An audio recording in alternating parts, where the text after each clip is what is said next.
All right, so I have a whole bunch of slides here and different examples, but I want to kind of do a quick overview of for loops for you guys, and then I'll do a separate video for while loops. But a for loop, and I'm just going to go to the syntax slides. So for the for loop, the expressions are separated by semicolons, which is kind of weird. And then the first thing is a variable you're going to initialize that's going to be used inside the for loop that's going to change over time. Okay, so you're going to set up a name that of a variable in the first part. The second part is when is it going to stop incrementing? So kind of like the end point. So this is like the original value. This is how far it's going to go. Okay, so like 1 to 8 or 0 to 5 or whatever it is. Typically it starts 0 to some number. So that is going to be where you want it to end. I guess it kind of depends on what you're doing, but I'll show you one application. And then there's the increment is how is it going to change? And usually it's plus plus, like I plus plus or something, where it increments by 1 every time the for loop goes through. As soon as the condition is false, it will exit the for loop. Okay, so I'm going to show you a real quick example of why you would do this. Let me go to Blink. So here's my Blink example code. Let's say I wanted I had a button, right? Let's say I was going to press a button and I wanted it to blink 6 times. So wow, that's a lot of blinking, and I think I messed that up actually. All right, so I want it to blink a bunch of times. So every time I wanted it to blink, and it's just like really obnoxious, like the number of times that I have to write, right? Oh my gosh, that's just like ridiculous. And it'll make your code unnecessarily long. So let's say when I push the button, I want it to blink 4 times and then be done. Or when there's motion, I want it to blink 5 times and then an alarm will sound or something like that. Again, the loop function, it's kind of a loop and a loop, right? A loopy loop. I want the code to loop, but this part of the code, I only want to loop for 5 times and then stop. So what I'm going to do is I'm going to make a for loop that's going to allow this code to loop for a number of times, a specific number of times. So let me get started here. I redid some things, so it kind of had a little jump there. Sorry.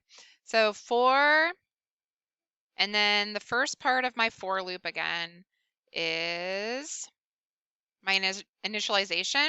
This is where I set up the first variable and say what it's equal to. Okay, so I have to say what type of number it is. It's an integer called I equal to a number. I can choose whatever I want. Usually we start with 0 in electronics, so we're going to start with 0, and then I'm going to do a semicolon.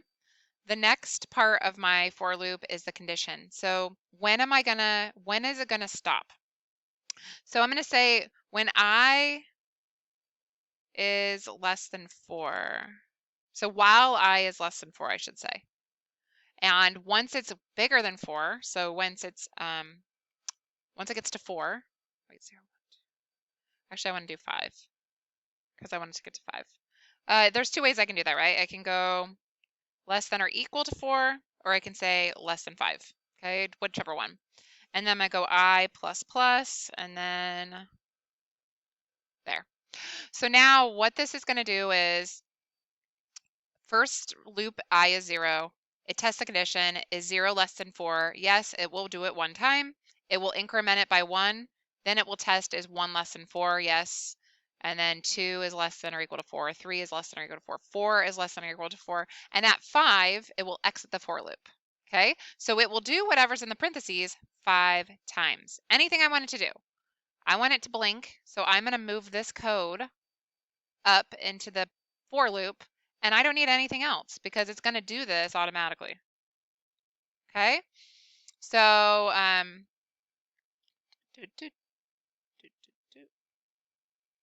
now when I run this, it's going to blink, and I'm going to change this to something faster because it just 1 second's too long.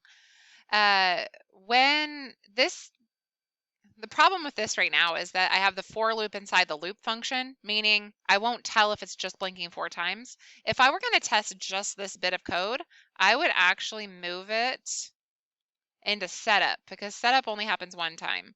So if I wanted to truly see if it only blinked 5 times, I would put it up into here.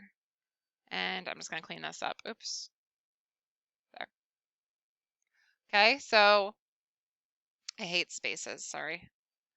All right, there. That's pretty. So so this is our initial variable, so 0, and then it's going to loop and loop and loop, and then when it's done, it'll stop because it's in the setup function, okay? If I wanted to do this like in an if statement with a button, that's another thing you could do. So I'm going to show you that example here. So I made that example in Tinkercad. I have a button. I set up the button, I set up the LED, and you kind of see what I did here in the code.